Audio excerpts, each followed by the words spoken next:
CMRL Exalogic ഇടപാടിൽ vigilance അന്വേഷണം വേണമെന്ന ഹർജിയിൽ ഹൈക്കോടതി ഇന്ന് വിധി പറയും.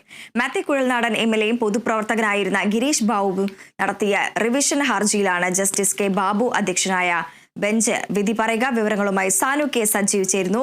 സാനു, CMRLും എക്സാലോജിക്കും തമ്മിൽ നടത്തിയ സാമ്പത്തിക ഇടപാടിൽ വിജിലൻസ് അന്വേഷണം വേണമെന്ന ഹർജിയിലാണ് ഹൈക്കോടതി ഇന്ന് വിധി പറയുക.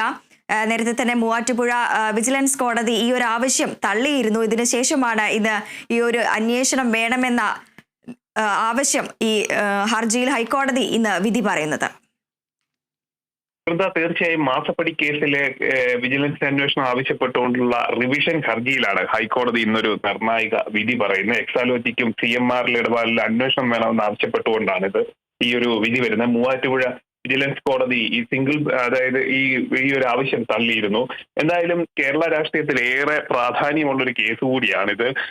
എക്സാലോജിക് CMRLുമായി ബന്ധപ്പെട്ടുകൊണ്ട് SFIO അന്വേഷണം, ആദ്യം SFIO അന്വേഷണം വരുന്നു, പിന്നീട് അത് ED അന്വേഷിക്കുന്നു. അങ്ങനെ വലിയൊരു പ്രത്യാരോപണങ്ങളും നിയമസഭയിലടക്കം വലിയ വാഗ്വാദങ്ങൾക്കിടയാക്കിയിട്ടുള്ള ഒരു കേസാണ് ഈ മാസപ്പടി കേസ്. ഇതുമായി ബന്ധപ്പെട്ടുകൊണ്ടുള്ള ഒരു നിർണായക വിധിയാണ് ഇന്ന് ഹൈക്കോടതിയിൽ നിന്ന് വരിക. മൂവാറ്റുപുഴ വിജിലൻസ് കോടതിയും ഹൈക്കോടതി സിംഗിൾ ബെഞ്ചും നേരത്തെ ഈ ആവശ്യം തള്ളിയിരുന്നു. മുഖ്യമന്ത്രിയുടെ മകൾ എന്ന സ്ഥാനം ഉപയോഗിച്ച് വീണയുടെ ഉടമസ്ഥതയിലുള്ള എക്സാലോജിക് കമ്പനി CMRLിൽ നിന്ന് പണം ഈടാക്കിയെന്നായിരുന്നു വാദം. എന്നാലും ഇതുമായി ബന്ധപ്പെട്ടുകൊണ്ട് SFIO അന്വേഷണം നടത്തുകയും മാസങ്ങളോളം ഈ അന്വേഷണം നീളുകയും ചെയ്തിരുന്നു. ആദ്യഘട്ടങ്ങളിലൊക്കെ മുഖ്യമന്ത്രിയുടെ മകളായ വീണയെ ഈ വിഷയത്തിൽ ചോദ്യം ചെയ്യുന്നില്ല എന്നടക്കമുള്ള കാര്യങ്ങൾ പ്രതിപക്ഷം വലിയൊരു ആരോപണമായിട്ട് ഉന്നയിച്ചിരുന്നു. അതായത് BJPയും CPFും, അതായത് സംസ്ഥാനം ഭരിക്കുന്ന LDFും തമ്മിൽ ഇത് പറഞ്ഞ് സന്ധി ചെയ്യുന്നു, പല കേസുകളും പരസ്പരം അങ്ങോട്ടും ഇങ്ങോട്ടും വെച്ച് സന്ധി ചെയ്യുന്നു എന്നതടക്കമുള്ള വാദങ്ങൾ നിയമസഭയുടെ അടക്കം മാത്യു കുഴൽനാടനും അതേപോലെ പ്രതിപക്ഷ നേതാവ് VD സതീശനടക്കം എടുത്തുന്നയിച്ചൊരു വിഷയമാണ്. എന്തായാലും ആ ഒരു വിഷയത്തിലാണ് ഇന്നൊരു നിർണായകമായിട്ടുള്ള വിധി വരുന്നത്.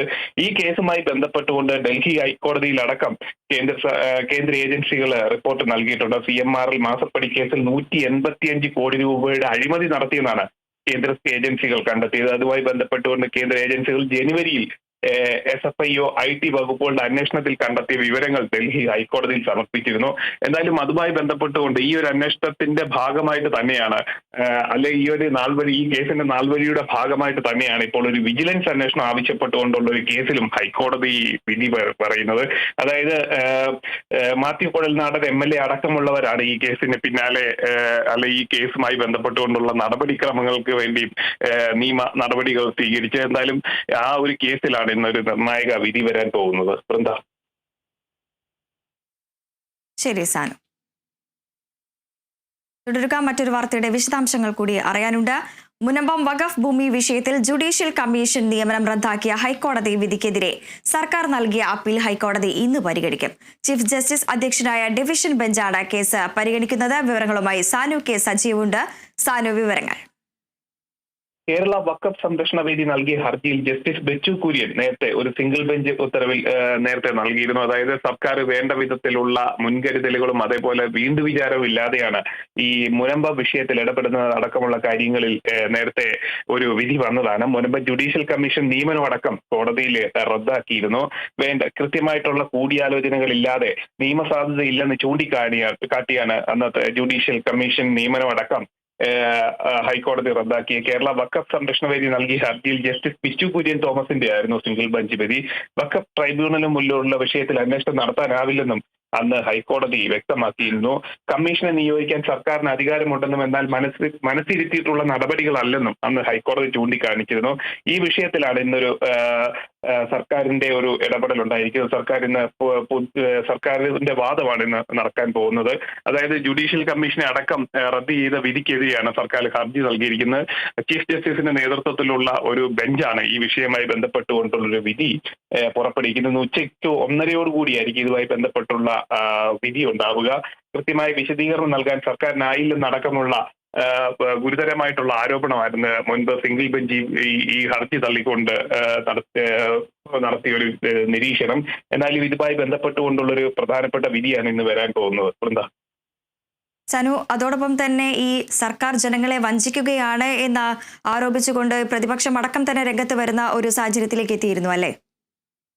അതായത് ജനങ്ങളുടെ കണ്ണിൽ മുനമ്പത്ത് പ്രതിഷേധവുമായി ഇരിക്കുന്ന ജനങ്ങളുടെ കണ്ണിൽ പൊടിയിടാനായിട്ടുള്ള നടപടിയാണ് സർക്കാരിന്റെ ഭാഗത്തു നിന്ന് ഉണ്ടാകുന്നതെന്ന് അടക്കമുള്ള വലിയൊരു ആരോപണങ്ങൾ ഉണ്ടായിരുന്നു. എന്തായാലും ഈ സമരവുമായിട്ട്, ഈ പ്രതിഷേധവുമായിട്ട് രംഗത്ത് വന്നിട്ടുള്ള നിരവധി ആൾക്കാർ സർക്കാരിനെതിരെ ഇതുമായി ബന്ധപ്പെട്ട് തന്നെ രംഗത്ത് വന്നിരുന്ന രൂക്ഷമായിട്ടുള്ള ഭാഷയിലുള്ള വിമർശനങ്ങളാണ് ഇവർ ഉന്നയിച്ചിരുന്നത്. തങ്ങളുടെ വിഷയങ്ങൾ കൃത്യമായിട്ട് പരിഗണിക്കാനോ തങ്ങളുടെ വിഷയങ്ങൾ കൃത്യമായിട്ട് അധികാര തലങ്ങളിൽ എത്തിക്കാനോ സർക്കാരിന് ആവുന്നില്ല എന്ന അടക്കമുള്ള കാര്യങ്ങൾ അവരുന്നയിച്ചിരുന്നു. എന്നാൽ സർക്കാർ പറഞ്ഞിരുന്നത് തങ്ങൾക്കാവുന്നതെല്ലാം ചെയ്യാം എന്നുള്ളൊരു നിർദ്ദേശമാണ് ഈ സമരവുമായി ബന്ധപ്പെട്ട്, ഈ വഖഫ് ഭൂമി പ്രതിഷേധം ഉന്നയിക്കുന്നവരുമായി ബന്ധപ്പെട്ട് സർക്കാർ അവർക്ക് നൽകിയിരുന്നത്. എന്തായാലും ഇതുമായി ബന്ധപ്പെട്ടുകൊണ്ട് നിരവധി സ്ഥലങ്ങളിൽ മുനമ്പത്തിന് പുറമെ കോഴിക്കോട് അടക്കം, തിരുവനന്തപുരത്ത് അടക്കം ഇത്തരത്തിലുള്ള വിഷയങ്ങൾ നിലനിൽക്കുന്നുണ്ട്. ഇതുമായി ബന്ധപ്പെട്ടുകൊണ്ട് ആദ്യമായിട്ടായിരിക്കും ഒരു ഹൈക്കോടതിയുടെ ഒരു ഭാഗമായിട്ട് ഈ ഒരു ജുഡീഷ്യൽ കമ്മീഷനെ നിയമിക്കുന്നതും ആ കമ്മീഷനെ വീണ്ടും വിചാരമില്ലാതെ നിയമിച്ചു, കൂടുതൽ പഠനങ്ങൾ നടത്താതെ നിയമിച്ചു എന്ന് ചൂണ്ടിക്കാട്ടിക്കൊണ്ട് ഹൈക്കോടതി അതിന്റെ നിയമസാധുത തന്നെ ഇല്ലാതാക്കുന്ന ഒരു സംഭവം ഉണ്ടാകുന്നത്. അതപ്പം ആ ഒരു വിഷയവുമായി ബന്ധപ്പെട്ടുകൊണ്ടുള്ള ഒരു വിധിയാണ് ഇന്ന് വരാൻ പോകുന്നത്. എന്തായാലും ഏറെ പ്രതീക്ഷയോടുകൂടിയാണ് മുനമ്പത്തെ ജനങ്ങൾ, ഈ പ്രതിഷേധവുമായി ഇരിക്കുന്ന മുനമ്പത്തെ ജനങ്ങൾ ഈ ഒരു ഹൈക്കോടതിയുടെ നടപടികളെ വീക്ഷിക്കുന്നത്. തങ്ങൾക്ക് അനുകൂലമായിട്ട് ഒരു നിലപാടുണ്ടാവും എന്നുള്ളൊരു പ്രതീക്ഷയിൽ തന്നെയാണ് അവരുള്ളത്.